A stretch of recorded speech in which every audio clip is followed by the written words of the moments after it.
Ya chicos, hoy día nos corresponde la clase de parálisis cerebral, en donde vamos a ver acerca de cuáles son las posibles alteraciones que podemos encontrar y también cómo evaluarlo, cómo abordarlo desde la evaluación y desde la intervención. Entonces, acá, una pequeña introducción. Como saben, la parálisis cerebral, ¿no es cierto?, es una de las discapacidades motoras de origen neurológico. Ya vamos a encontrar una amplitud de dificultades que se manifiestan dependiendo del momento de la lesión, la localización de la misma y el grado de afectación neurológica del sistema nervioso central. Los trastornos neuromotores también van a afectar la musculatura de las estructuras fenoarticulatorias, por lo tanto vamos a ver que se ve dificultado tanto el desarrollo de la alimentación como del habla. La parálisis cerebral infantil corresponde a una lesión que es permanente, ¿no es cierto?, pero no es evolutiva del sistema nervioso central y que puede provocar alteración en el tono muscular y a nivel de movimiento. Ahora, la parálisis cerebral, ¿no es cierto?, se diferencia de otros cuadros en que no progresa este daño encefálico y sus manifestaciones clínicas pueden ir variando a medida que pasa el tiempo, ¿no es cierto? Justamente esto se responde o se explica debido a la plasticidad cerebral en el desarrollo. Y de acuerdo a lo que plantea Bobat, ¿no es cierto?, esta es una alteración que afecta a los niños tanto a nivel cognitivo, social, como a nivel del lenguaje. Es uno de los trastornos neurológicos más frecuentes en niños. Aproximadamente afecta a 2 de cada 1000 nacidos vivos y en los últimos años se ha visto un leve aumento de la incidencia y también un cambio en la frecuencia de los diversos subtipos de parálisis cerebral.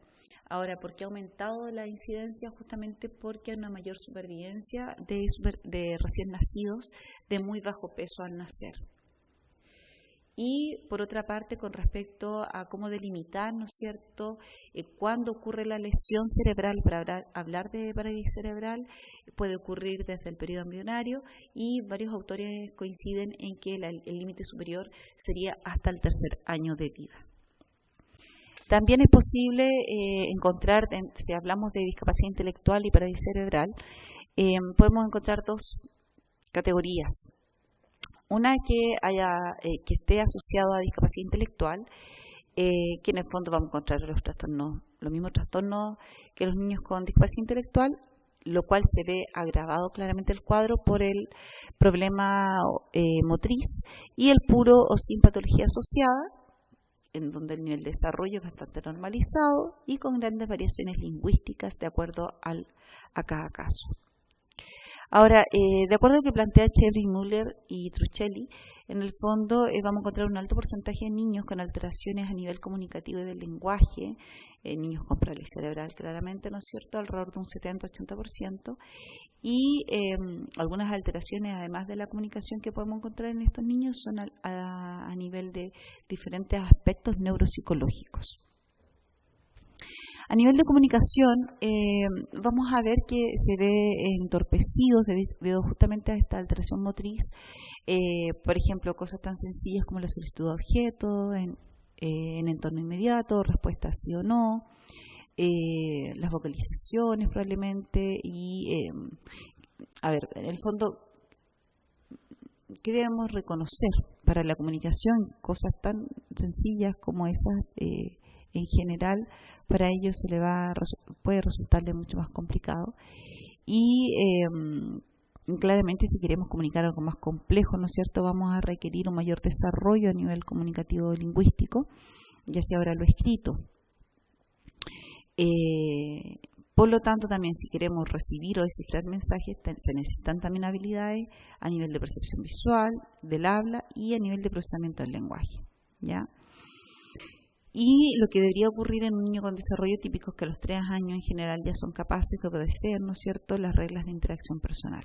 Entonces, hay ciertas funciones de la comunicación que podemos ver afectadas o alteradas en los chicos con parálisis cerebral, como son el pedir y objetos y acciones, el desarrollo de la atención conjunta, el protestar, saludar, el solicitar o pedir información, el pedir aclaración o pedir que alguien repita un mensaje que no le ha quedado claro. Y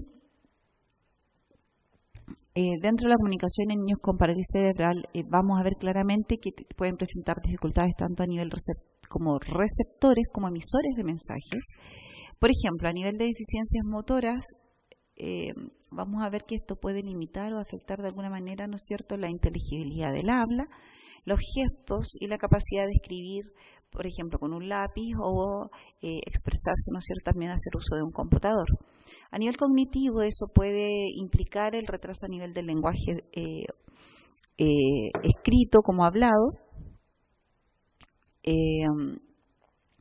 y también, en algunos casos vamos a encontrar la presencia de epilepsia y eso también puede afectar el procesamiento tanto cognitivo como lingüístico.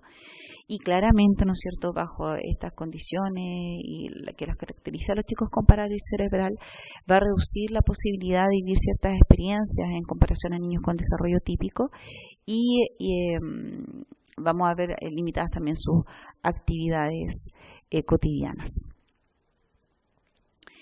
Como consecuencia de todo lo anterior que les comenté, ¿no es cierto?, vamos a ver alterada la comunicación.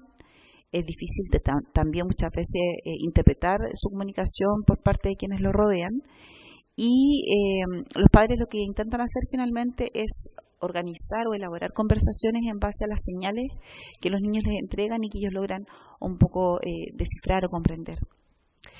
Y finalmente, en muchos de los casos también se ve que los padres intentan, en esto de armar una conversación, llevan o conducen, ¿no es cierto?, la conversación y finalmente el niño resulta ser un sujeto encuestado, ¿no es cierto?, y en donde vemos que pocas veces tienen la posibilidad de realizar sus propias peticiones y con poco control sobre la conversación. ¿Qué ocurre finalmente con esto? Que corren el riesgo de ser finalmente comunicadores pasivos, ¿ya? Por lo tanto, no desarrollan una gama completa de habilidades comunicativas. ¿Y esto qué ocurre? Que dentro de la competencia comunicativa, cuando se está en una interacción, esto puede conllevar a que finalmente sea objeto de exclusión, ¿ya?